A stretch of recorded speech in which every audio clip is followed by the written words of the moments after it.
Hi, this is Eddie, Daddy, Papa C, Pops, and whatever else you want to call me.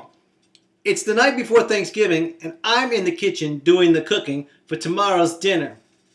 So I thought I'd stop and make this little video, so just because I'm trying to get a little bit more savvy with my Apple computer, and just to say that, not to give anybody a special plug, but just because, at 66 years old, it's kind of cool that I'm working with an Apple computer. Get it? Know what I mean? Everybody needs to have one of these things and make movies like this, right?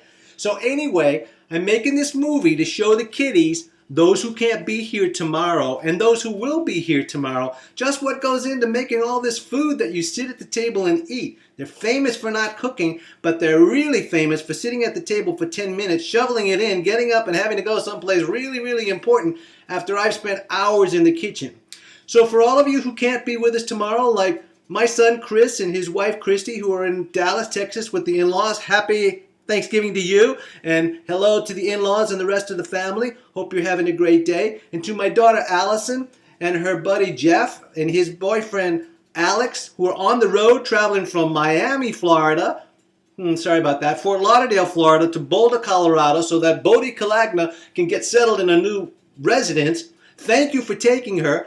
Have a safe journey, and we'll miss you at the table tomorrow, and I hope you find some turkey along the way. Anyway, this is where I am today. I've so far today prepped the turkey. It's in the oven. Prepped the turkey. It's in the fridge, taking up all the space. So I don't have room to cook the whole meal tonight. So I'm going to be really sweating tomorrow morning trying to get the rest of this meal together. Turkey's in the fridge, taking up too much space. I know you know what that's like if you've been in the kitchen before. Along with that today, I prepped some artichokes. I'm making artichoke casserole. So here are the hearts of artichoke. They're draining right now. I'm getting ready to make a casserole with them a little bit later. This can at least get a head start on that. I've made cornbread, crumbled it, stored it. Tomorrow it's going to become dressing with some really nice kielbasa sausage. And we're going to have cornbread and kielbasa sausage with a little bit of tasso in it just to give it a little spice. Dressing. And along with that, we're going to have squash casserole. This is summer squash with tasso ham, a Cajun ham, and shrimp, beautiful Gulf shrimp, which I'm in the middle of dicing. Hello, this is what we're doing. We're dicing the shrimp right now over here on the cutting board. I don't know if you can see it. There it is. I'm dicing up these beautiful shrimp on the cutting board right now. They're really nice, beautiful Gulf shrimp. Wonderful. Make this dish terrific. The rest of the dish is already in the pot.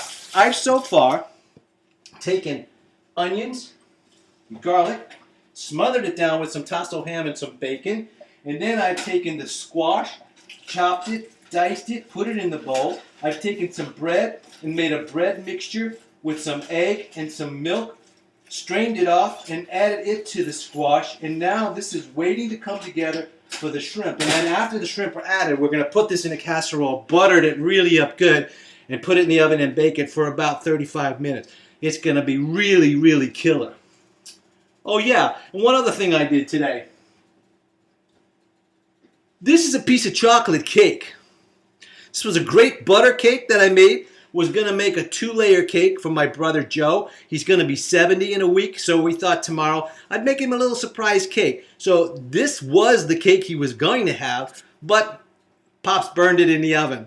Pops is famous sometimes for leaving things and forgetting it. It wasn't really my fault. The oven was a little too hot. The cake was a little too ready and room temperature, and it just didn't work out. But it's great. I need a glass of milk. It's really good. It's really moist. A little dry going down right now. Took too big a bite. Tastes really good. Just a little burned on the bottom. But you know what? Sometimes that happens. This is a cake my grandma used to make. She always brought the same thing at Thanksgiving. She made stuffed bell peppers. And she always brought stuffed bell peppers. And she always brought a 2-layer chocolate cake. Golden cake with homemade chocolate icing in between, frosted on top, with some little pecans in a ring all the way around the top. Just kind of like a little carousel. I don't know why she always did it, but that's how she did it. That's how I do it too. I ice it and I put my little pecans just like a little carousel all the way around the top. So everybody gets a piece of cake with a little pecan on the top. It was Grandma's thing. But you know what? I told my brother Joe a little while ago, Grandma's cake was always kind of burned on the bottom too. So maybe I shouldn't have trashed this cake. Maybe I should just serve... Maybe I'll just serve half a cake tomorrow. How would that be? Anyway, getting back to the rest of the meal. I'm going to go ahead and finish prepping the shrimp.